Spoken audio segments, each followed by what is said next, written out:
Hello, and good morning. It reached out and grabbed me.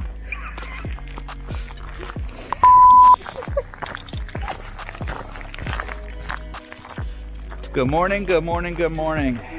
This morning you have both me and Alana's back with me. We've started our holiday kind of shutdown break period. It's Sunday, I don't know. Anyway, we started Friday and we've off for almost 2 weeks. We go back after the new year. So we started some home remodeling, and then that lasted about 2 hours and we decided to go for a hike. So that's what we're doing today. We're just exploring, where are we at? Slate Run Metro Park and Living Historical Farm. Wow, way to enunciate, honey. Yes. That was very delineated. Thanks. All right, so we've not been here and it's looking pretty cool.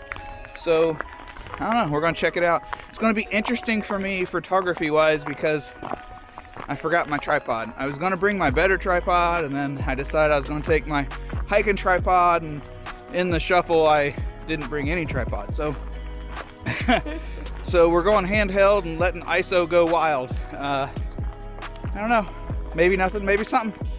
Here we go.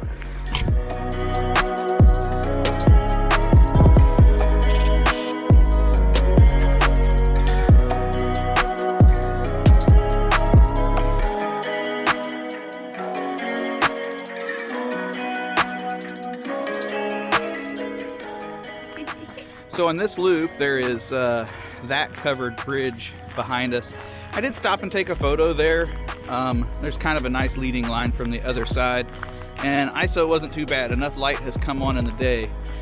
I actually stopped there on the way in on this loop as well, but it was still pretty dark, and my ISO and noise was up a little bit over 1,000 to handhold the shot. So anyway, here those come right now.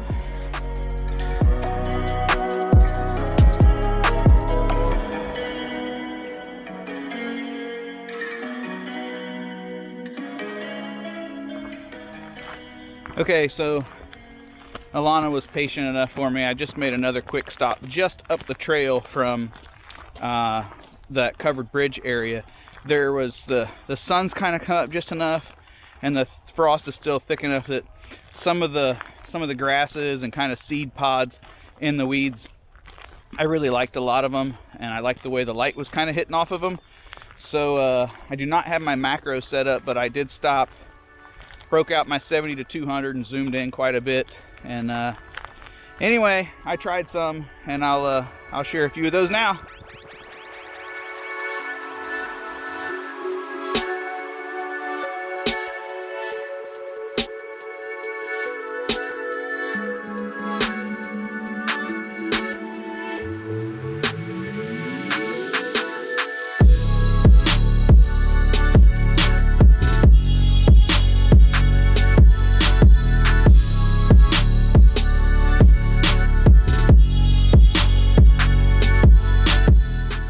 Okay, so we just stopped back at Wilma, the truck, to drop off our coffee cups and a few other things. And since we were close, kind of by the parking area, I snapped off a few photos that I think are cool. The sun is up pretty high now, and it's really got a lot of this frost glistening. So I think you're doing well enough that we're gonna actually do the other loop here as well, which on the map says it's like 4.5 miles, but I think that may be off a little bit because we should have had like 3.5 based on what we just did, and it was only 2.5 with our extra walking. So I don't know where that's off, but I don't know. Let's see what else we get into.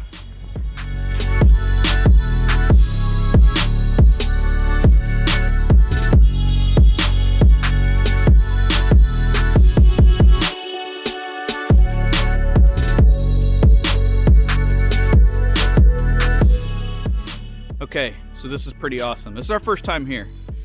Ever since right over, well, I don't want to block her, right over Alana's head, that bridge, when we crossed, there's a sign here and there's these other signs that talks about a natural play area. Now this is really cool because there's a little stream running kind of over here, And all too often in Ohio in the parks, stay on the path, you can't go off, you can't just stay off of anything good.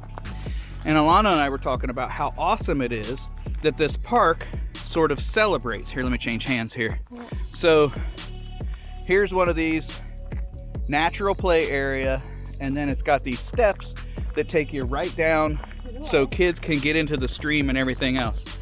Now, another thing really cool about this park is for the arborists, but not quite so naturalists, like Alana and I, we're always like, what kind of tree is that? There's been these little signs that talk about plants. So this is the natural play area where you let your kids go and frolic and find things in nature. And if you've already read ahead to this sign, I don't know if you can because of the glare, but this area has poison ivy. This is poison ivy in its natural habitat right next to the play area. So I don't mean it to sound like the knock that it is, but really?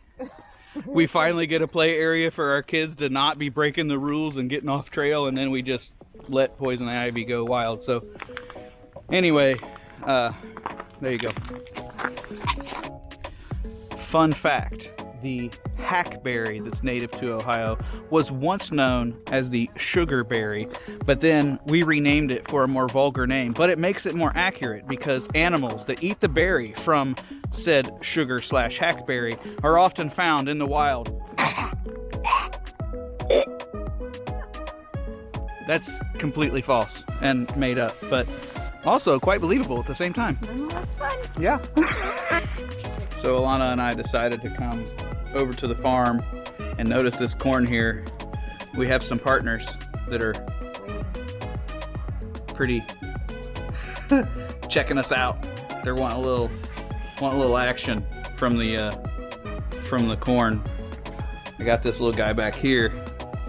Here we go. You see my buddy? They're coming in. They're literally right under my feet. Well, that was vastly more fun than I think I expected. Yeah. We ended up checking out all of the animals in what was the farm song? Remember when you was a kid?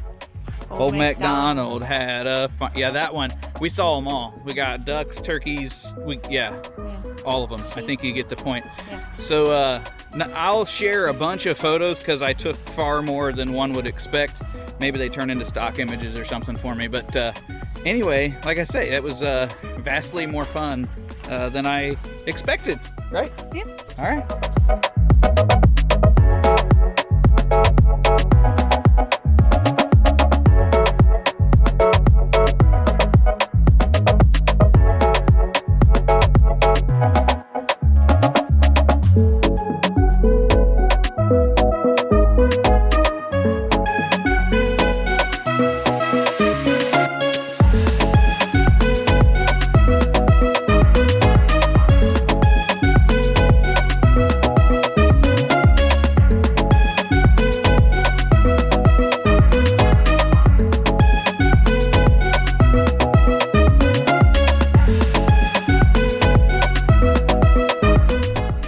Alright, that is it. I'm going to wrap this baby up. Hopefully you liked the photos. Hopefully you enjoyed the vlog.